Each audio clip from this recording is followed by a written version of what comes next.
You're listening to Leadership Powered by Common Sense with your host, Doug Thorpe. Here's Doug.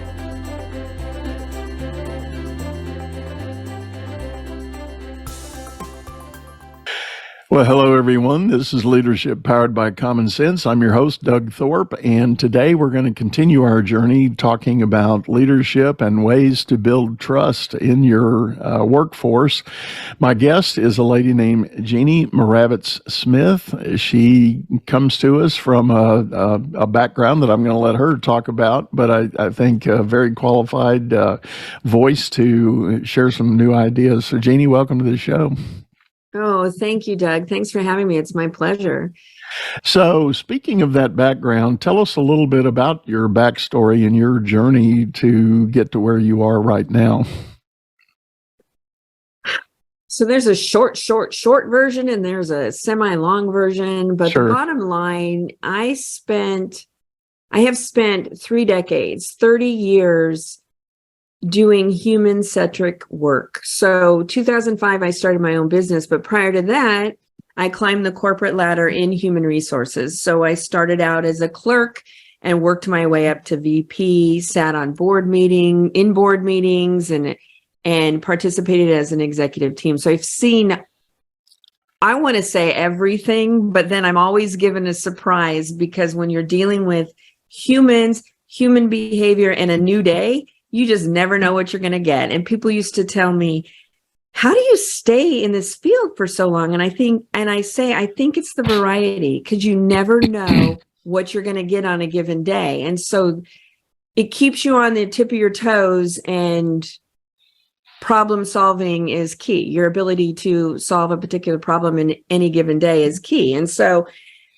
spent 30 years in human resources, and now, how did I get into it? It was my undergrad was marketing classes were impacted, and I ended up in some classes in personnel management to get out of San Diego State. And my passion for, they called it personnel management at the time, but it became human resources, was brought to my attention that this is really what passion is. When you are given something to do and it's really exciting, comes natural and easy for you.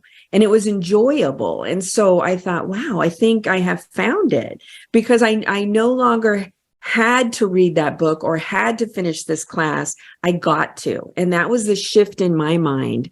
And so fast forward, here we are, it's 2022, and I refused to start this calendar year. It's not 22, it's 23. I refused to start this calendar year until I was really clear on what it is that I still love to do and what will support my business.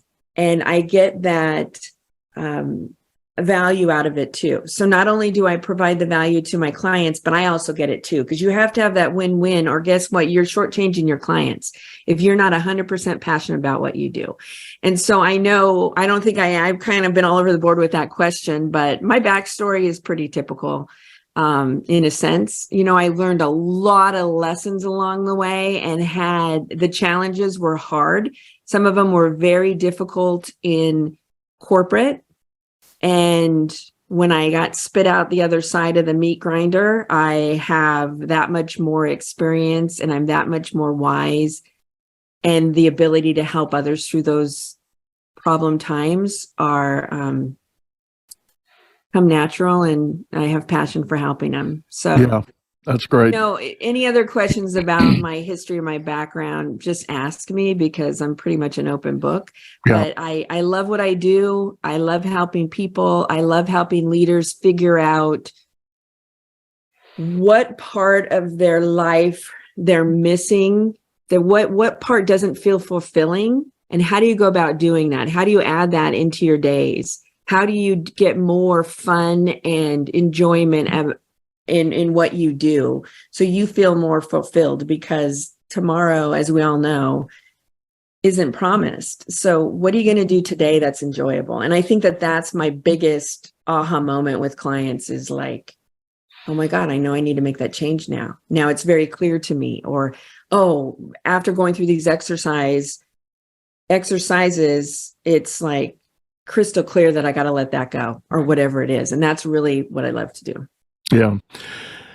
Well, you said a couple of things that really resonate with me. Number one is you mentioned you didn't want to start the new year without having done your own reassessment of things, and that's a favorite word of mine. I actually use the word recalibrate. You endeavor to move forward with a plan and with a focus and a vision, and then stuff starts happening, and pretty soon you find yourself in a place that maybe is not fulfilling, not as productive as you hoped it would be, and you scratch your head and go, why? Well, that's time to pull up and go find a quiet spot and do that reassessment and sort of recalibrate your thinking, perhaps cut off and stop doing what some things you were doing and start doing something else new and different to stay on the course. And I think I just finished doing another show recording, and we closed that one with the idea of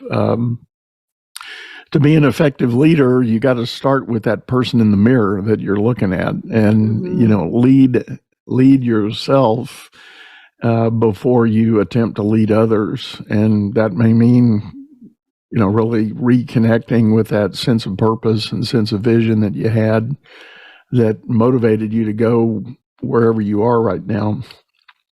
So really powerful stuff. Well, talk to us a little bit about if there is such a thing, do you have an ideal client you try to attract and work with? I do. And I have, sadly, more examples of those who I just got off the phone with somebody, but I'm going to answer your question. But there's a lot more people who I wish were more willing to change, more willing to look in the mirror, like you just said, and say, wait, who am I today? More willing to understand who they are, what their core values are. And a lot of people I meet are still, I need to show up like this. And no matter what, this is what success looks like, only because they've been told that that's what it is, or they're mimicking what someone else did. But we're all individuals. So I help my clients figure out what ticks them off and what makes them tick, and what the same thing they can do for their staff. But to answer your question, my ideal client is somebody who understands that nobody's perfect, that they're willing to take risks and make mistakes, but then visit those risks and mistakes and learn from them. And someone who's willing to change because they want a better life for themselves, their family, their staff members. They realize that they are good, but they can be great. And what does it mean to get there? So they're willing to take some sacrifices and invest in themselves. So back to the mirror thing, not just throw out these training programs for your staff. What about you? What are you doing for you to help you change and grow? And if you're doing the same thing you did 5-10 years ago, shame on you, because it's now 2023. Things are very different for a gamut of reasons. They're different right now. So how are you staying current? What are you doing for your own self-improvement? So my ideal client is someone who's willing to raise their hand and say, I'm ready for change. I'm ready for growth. And I'm ready to do the hard stuff too, because it's not easy to get down in the nitty-gritty of who we are at the core and really understand that, accept it, and do the work to make the changes. Yeah. From my experience, and I work in both sectors, I still work in large corporate as well as small business owners, and there's a very distinct difference in the mindsets. I mean, there's a whole body of work that is leadership and leadership principles, and that applies to both. But starting with that foundational mindset, I think it is different in the two populations. And I think the corporate guys probably are more prone to developing habits and behaviors that are passed down. it's like, well, the old boss did it this way, so now that's how I need to do it. And, without ever visiting the purpose, the reason behind it, and more importantly, the effect it had on the team. And I've got a number of stories in that realm with leaders I've worked with who explain certain situations, and I would say, well, why do you do it that way? And they said, well, that's because the guy that before me did it that way, and that was implied to be successful. And I would always challenge with, well, is there another way? Is there a different possibility? And inevitably they would try something different with, great results. They'd go, oh, this is so much better. And really what you're talking about, though, I think you're touching on it, and you said it in your kind of intro, is that, I think we have to appreciate the fact we come to work as a human being, and there's no real separation anymore. And that could be one of the biggest outcomes of the whole COVID experience, is that people have realigned with the reality that they don't want their work to be a different place, some kind of gear shifting that has to happen, and I'm this way at work and I'm this way at home, and the friction that causes, shifting gears like that back and forth all day long. I think the more productive outcome is embracing the idea, no, I am who I am as a person. Now, how can I optimize my situation, optimize my life at home, optimize my work, and bring the two together in harmony? Absolutely, 100%. And leaders doing that, like you said, look in the mirror. Who am I? Here's my whole person coming to work. Leaders, be vulnerable and share you with your staff. And in turn, they will share themselves with you. And that's really how you get to know them and you build a connection. The only way for people to really start building a trustworthy culture is to have a connection with your staff. And you can't unless you're willing to share yourself and lead by example. And so I think a lot of leaders that I've worked with in the past don't want to share, right? And being from the HR realm, we'd be like, we don't really want to know that, and then with the HIPAA laws back how many years ago, it's like, you don't ask those questions. We all know better. And I love your leadership powered by common sense. Use your darn common sense. No, you're not going to ask them about their sex life last night. What I want you to ask them is, I know your dog was sick 2 weeks ago. How is he or she doing? It takes seconds. And you, as a leader, to really be successful, it has to be genuine. So if you don't really care about your staff, the whole self, their whole self, then you might reconsider your role as a leader, especially now moving forward. And you mentioned COVID bringing up this human element, this whole human being aspect of work. And it's always been there. It has always been there. It just wasn't accepted. And not a lot of people expected it. So like they didn't come in demanding that they be seen as a whole. Not many people did that. So I call them the newbies or the greens coming into the work world, the younger generations. They don't expect anything different. This is who I am. This is the whole me, whatever, tattoos, piercing, whatever I have going on. This is me. And I want to contribute to your organization. Can you accept me for who I am, however they are? And it's teaching a lot of us that have been in the work world a long time, coupled with the whole pandemic, that absolutely, that's how we should be seeing people. 100%. We need to understand, like I said earlier, what ticks them off and what makes them tick. And the only way to know that is to get to know them. And that's sharing you, let them feeling comfortable enough to share them. And it doesn't have to be a long-winded conversation. You don't need to know every detail about everything. You just need to get to know them as a person. Yeah. I had the opportunity to have a coaching engagement at one of the large global brands a number of years ago, and they were working on a culture change initiative. And with that came a lot of surveying. And one of the dominant findings in the survey was the idea that the workforce said, I wish my boss was relatable. Mm-hmm. And it made the leadership really scratch their head and go, well, first they said, well, what does that mean? And as coaches, there were a number of us involved because we were actually working with about 300 executives. And,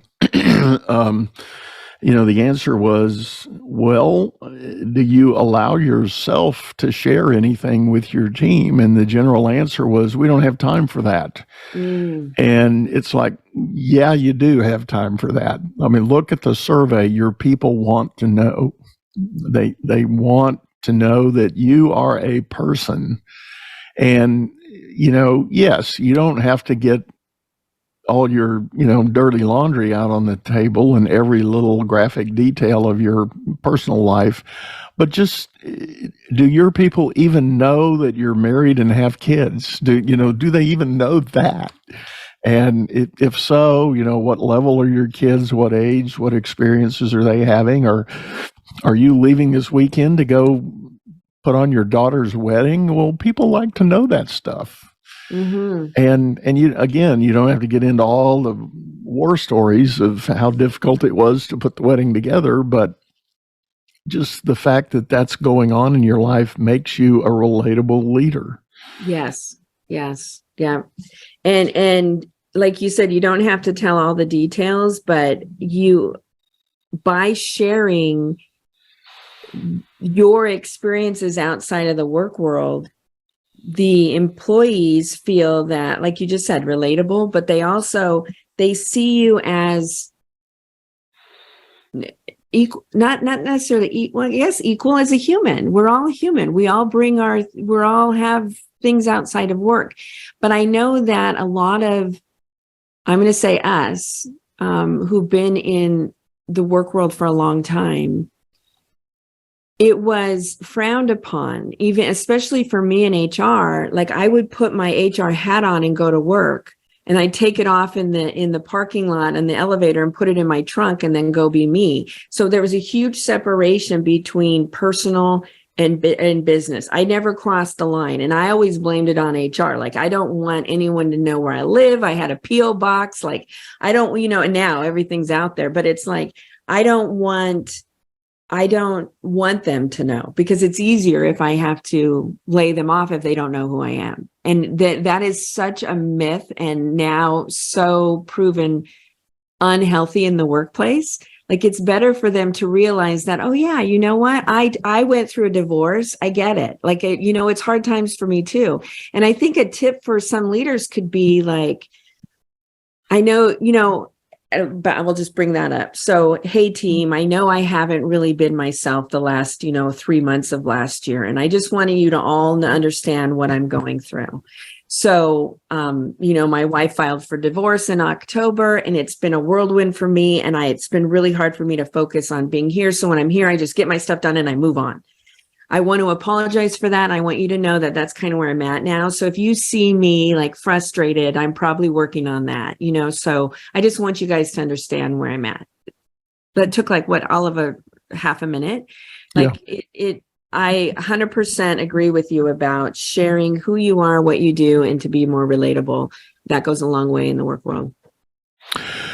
Well, and ultimately, all of that goes to this fuzzy idea of how do you build trust in the workplace.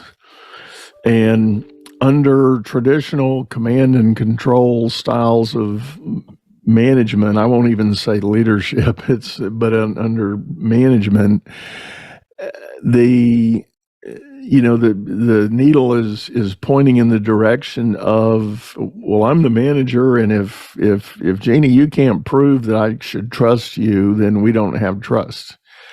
Well, no, it's not on the employee to be the one. I argue that it's the leader is the one who needs to set that tone for whether or not we're going to have trust at work. Yes. Yes, I just go ahead. Were you going to say something? Well, I was just going to say that the discussion needs to get flipped, and it's a whole lot more about if I'm the boss, I'm going to say to people, look, I'm going to trust you.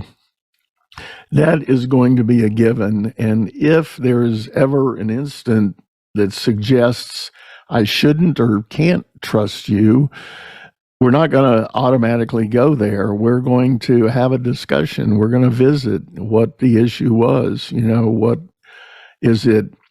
Is it the fact that I haven't provided the training? I haven't given you the equipment you need? Are there roadblocks that are blocking you from being your best self here at this company? That's the discussion we're going to have. It's still not going to be about I can't trust you. 100%.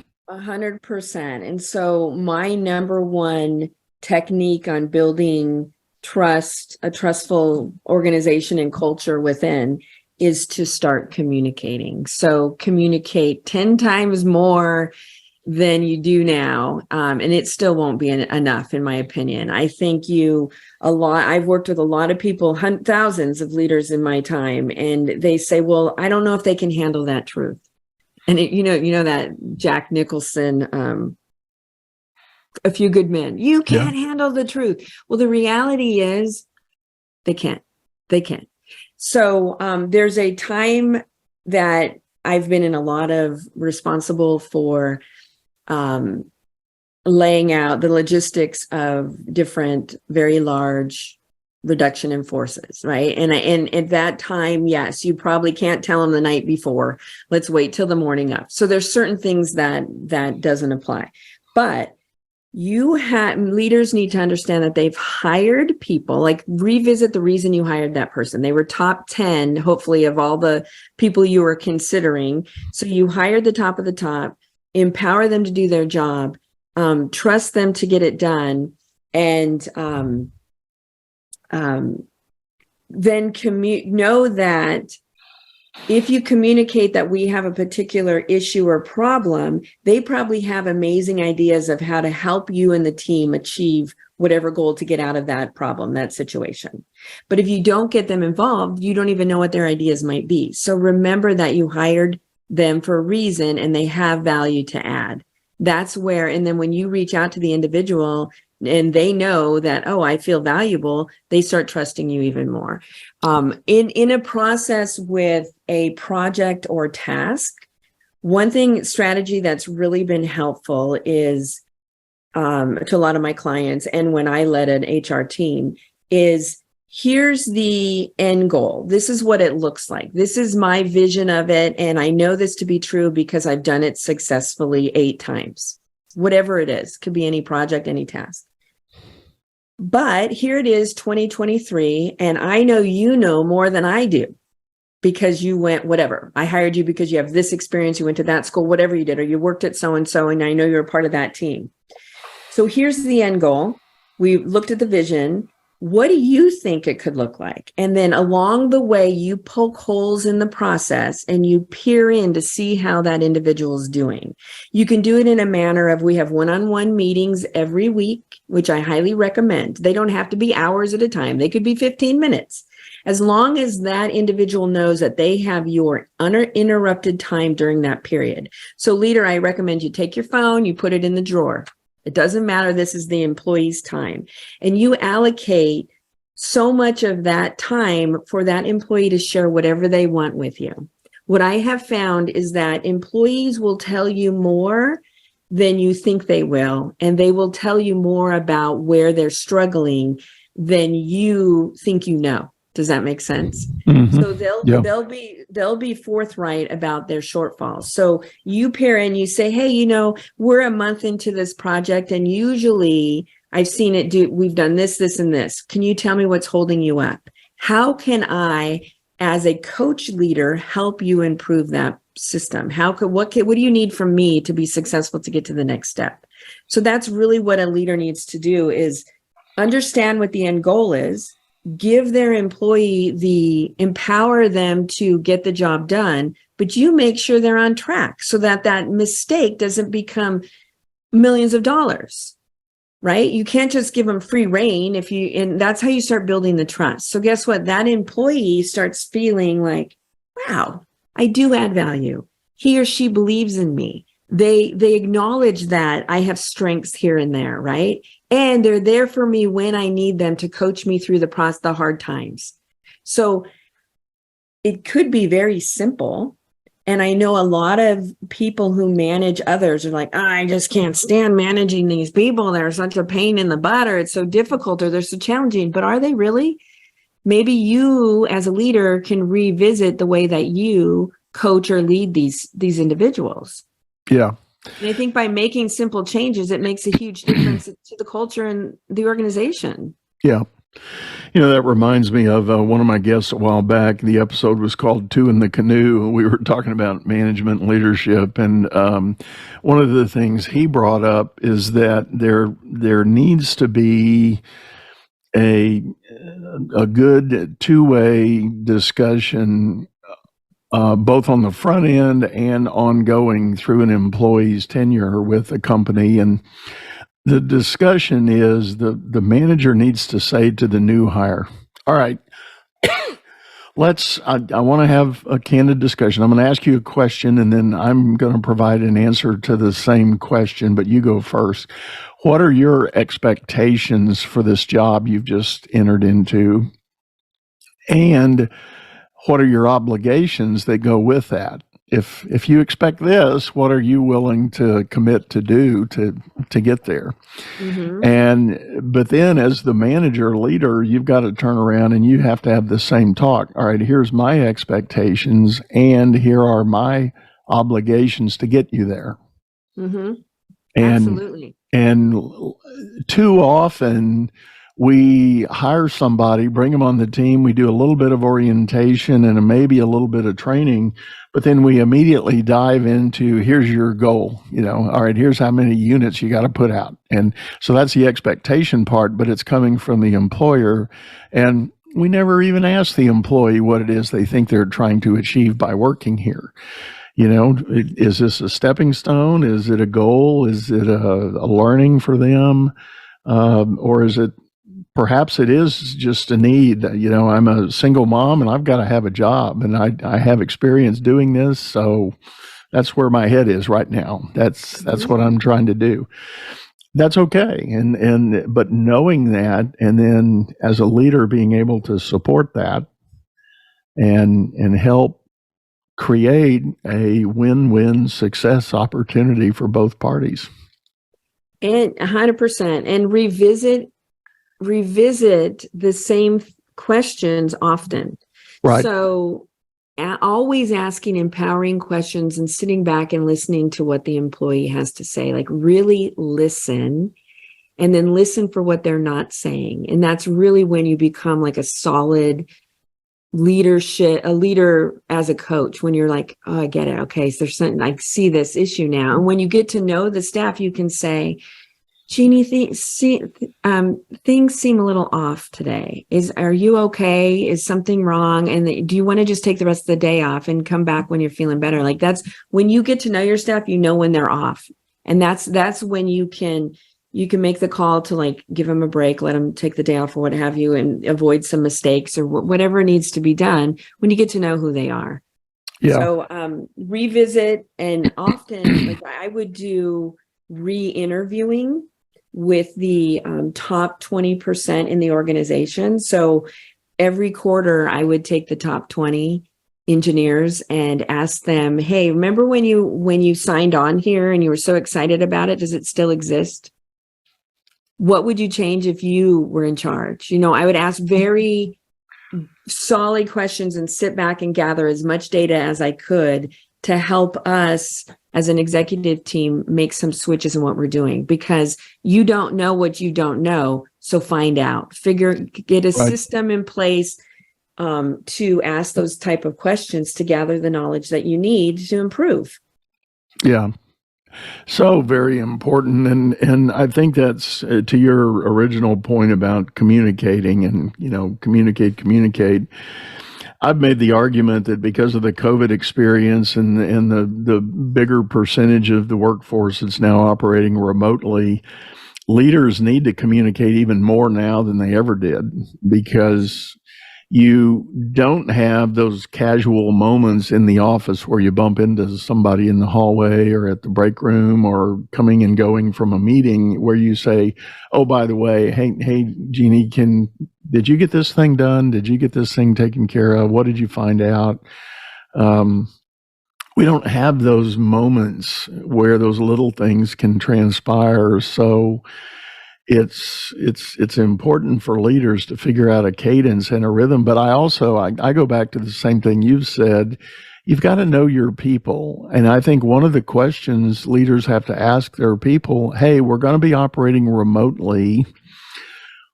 What do you need from me in terms of time? How often do you want to hear from me? Mm-hmm. How often do you want an opportunity to chat? And I'm willing to be flexible. If you tell me once a week is all you need or twice a month is all you need for a one-on-one, then I'm okay with that. But if you somehow, have a much bigger need than that, that's okay too. Just tell me what works for you.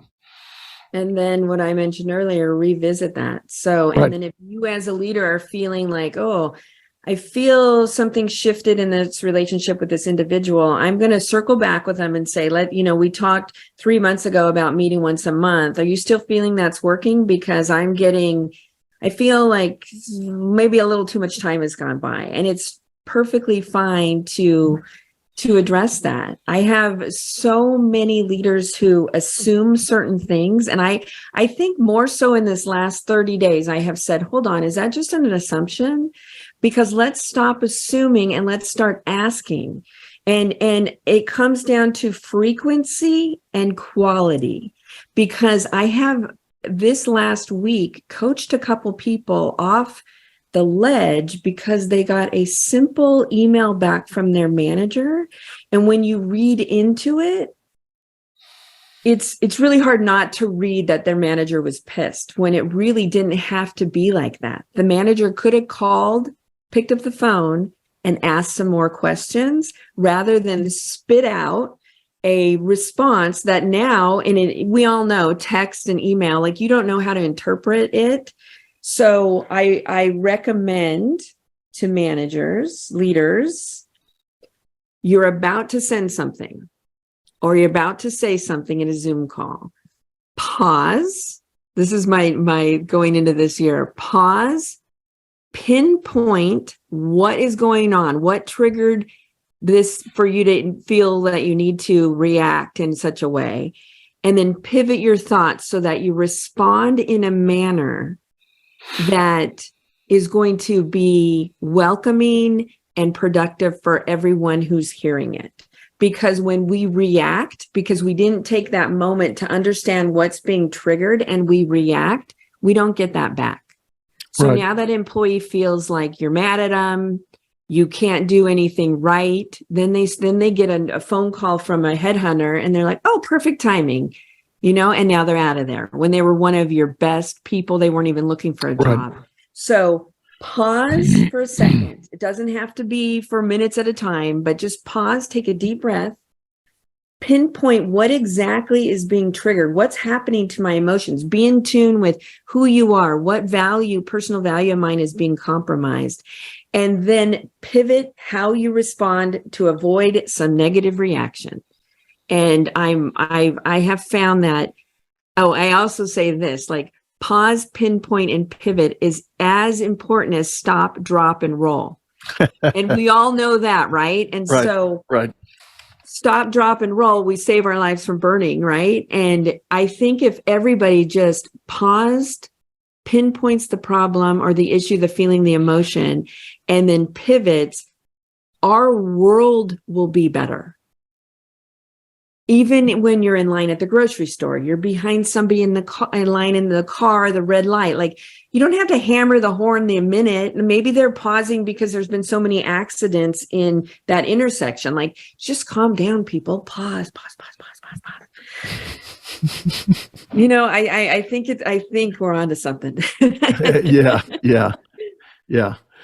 Well, duly noted, and I'm sad to admit, and I will say it publicly, and maybe that'll help my accountability. I'm that guy at the intersection with the horn. I need to. My wife reminds me routinely to work on that. Just take a deep. I'm glad that you actually admitted that. Take a deep breath, and if the whole world just took a deep breath for a second and stopped reacting to things, I honestly think it would be in our best interest of everyone. Because I say that about the intersection. We have an intersection right here coming out of my development that there are some major fatal accidents at, because people head through it, but people are going so fast down to the red light and they run the red light. So that's just an example of just pausing, checking out the situation. It's not really what you're saying, but maybe in your own head, like I have a couple seconds, so it might avoid an accident. I'm trying to teach my son how to drive too. So I'm like, you know what, just pause in intersections like this that you know are dangerous. Yeah, definitely. And then to your point real quick, and this is something easy for some people to remember.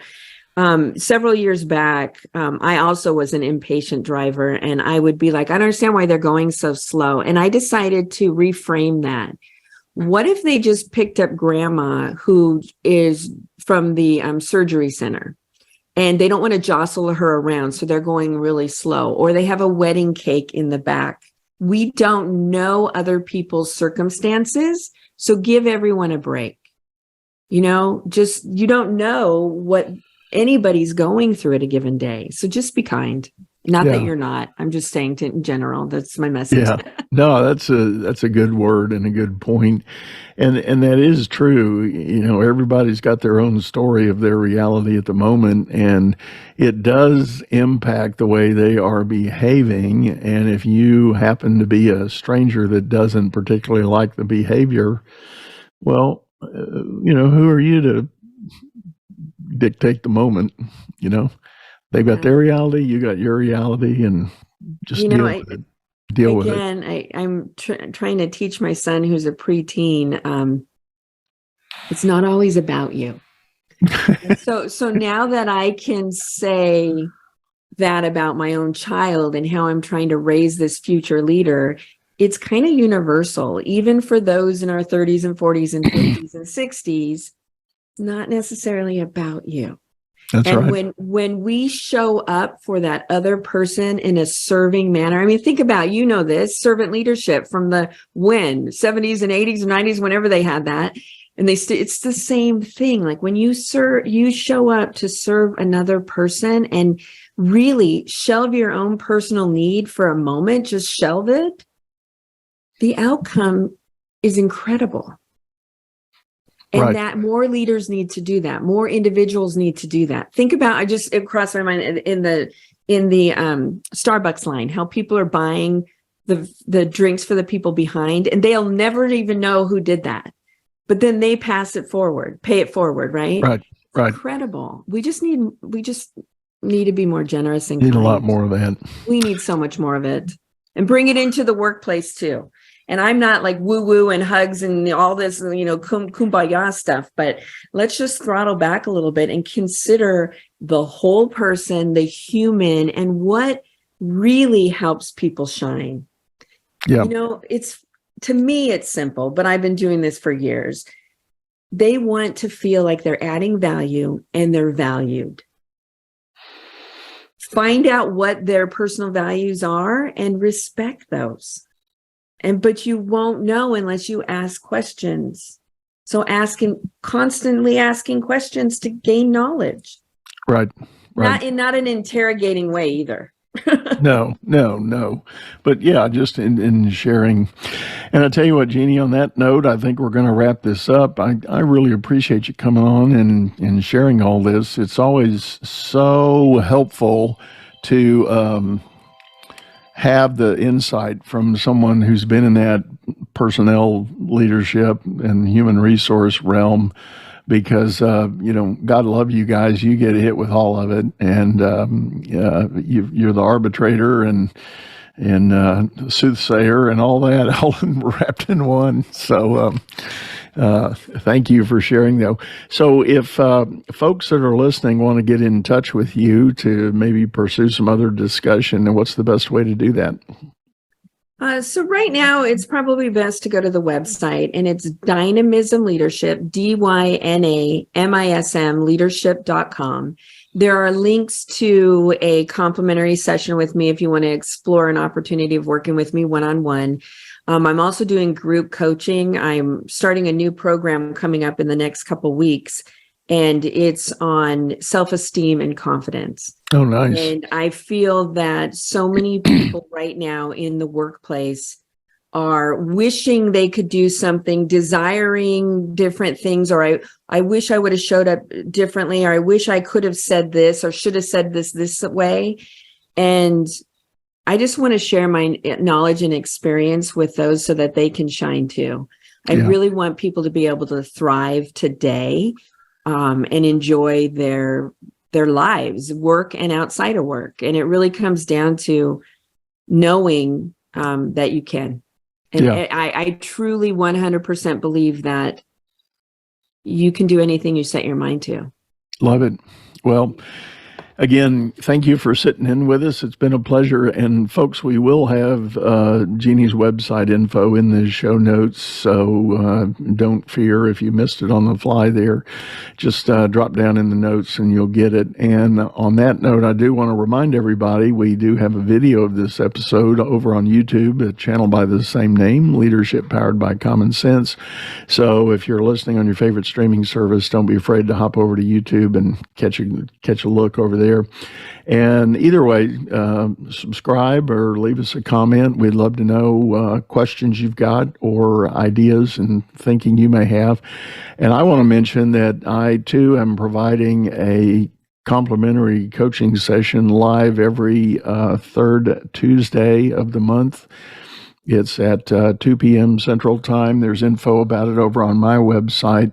But it's an online session. I'll be covering some topics, but more importantly, I'll have an open mic. If you've got a leadership coaching question you want to get into, we're happy to share there. I will have guests sitting in with me during that session, so you'll get a lot of great insight and opportunity for that. So just check it out. I'll have that link on all of my social media. But anyway, for now, we're going to sign off, say goodbye, and say thank you for listening in. Hope to see you again real soon. You've been listening to Leadership Powered by Common Sense, hosted by Doug Thorpe. If you would like to know more about the coaching and advisory services he provides, visit dougthorpe.com.